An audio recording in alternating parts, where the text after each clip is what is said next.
मैं खुशबू एक जवान शादीशुदा महिला हूँ। मेरी उम्र करीब 19 साल की है और मैं करीब 1 साल पहले ही शादी हुई है, लेकिन पति विदेश में चला गया। इसके बाद मैं अपने देवर के नज़दीक आ गई।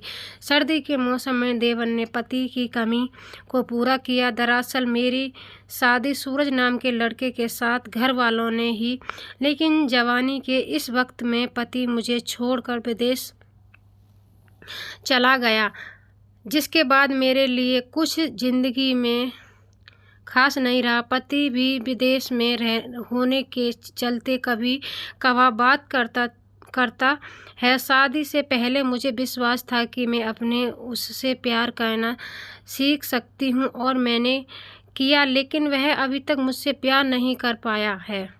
मैं हमेशा उसके प्यार के लिए तरसती रहती हूँ। मैं जब भी उससे बात करने की कोशिश करती हूँ, मैं काम में व्यस्त होने की शायद करता है। उसके पास मेरे वक्त बिताने के लिए बिल्कुल भी समय नहीं है।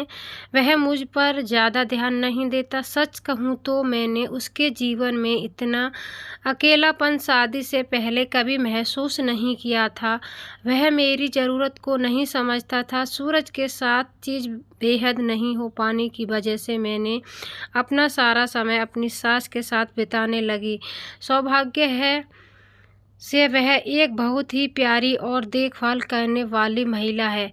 वह मुझसे बात करना पसंद करती है। उनके साथ मेरा समय अच्छे से कट जाता है, लेकिन जब रात आती है तो मुझे भी लगता है कि दूसरी महिला की तरह मैं भी अपने पति के साथ रोमांटिक पल बिताऊं, लेकिन मेरी किस्मत में ऐसा नहीं था।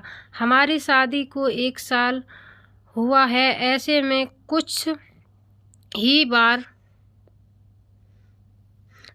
इंटीमेट हुआ है, वह भी उसके मूड के हिसाब से। मेरी ज़रूरत और चाहत की उसने कभी परवाह नहीं की। मैं अपनी शादी में बहुत ही कमज़ोर महसूस कर रही हूँ कि इस बीच सूरज का छोटा भाई राहुल न्यूजीलैंड से अपनी नौकरी छोड़कर भारत आ गया। मैं उसे पहली बार मिल रही थी। मैंने उसे शादी में नहीं देखा था। ऐसा इसलिए क्योंकि उसे उस समय वापस आने के लिए वीज़ा नहीं मिला था। ऐसे में जब वह वापस आया तो मैं उसे देखकर पूरी तरह दंग रह गई। ऐसा इसलिए क्योंकि राहुल देखने में बहुत ही हैंडसम है। उसके पास में केवल अच्छी खासी हाइट बल्कि उसकी आवाज़ भी बहुत ही अद्भुत है। उसके साथ बातचीत करने के बाद मेरे दिमाग में जो पहले विचार आया कि वह लड़की कितनी भाग्यशाली होगी जिसे अपने पति के रूप में राहुल मिलेगा। ऐसा इसलिए अभी क्योंकि उसके नेचर बहुत ही कमाल का था। वह न केवल सब ही देखभाल करता था बल्कि उसकी इस अदा पर मैं भी उस पर मायने लगी थी। राहुल इतना हैंडसम था कि मेरा ध्यान उस पर से हट नहीं रहा था। मैं नहीं जानती कि मुझे क्या हो रहा है, लेकिन धीरे धीरे मैं उसके प्यार में पड़ गई। ऐसा मेरे साथ इसलिए भी हो रहा था क्योंकि मेरा पति मुझ पर बिल्कुल भी ध्यान नहीं देता था। मैं राहुल के साथ नज़दीकियाँ बढ़ानी शुरू कर दी थी। मैंने उसे हर दिन खाना देना शुरू किया। मैंने उसे न्यूजीलैंड में उसके जीवन के बारे में बात करना भी शुरू किया।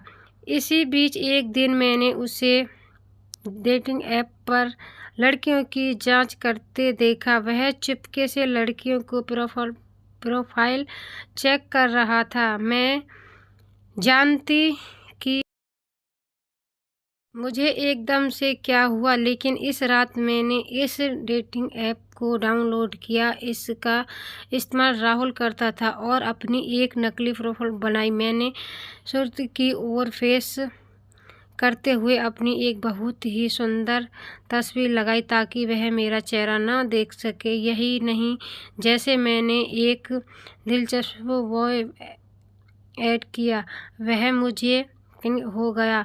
हम दोनों आपस में बहुत सारी बातें करने लगे। फिर एक दिन उसने मुझे कॉफ़ी शॉप पर कॉफ़ी के लिए बुलाया। मैं उससे पहले ही कॉफ़ी शॉप पर पहुंच गई। जब वह आया और उसने मुझे देखा तो वह मुझसे पूछने लगा कि भाभी आप यहाँ कैसे।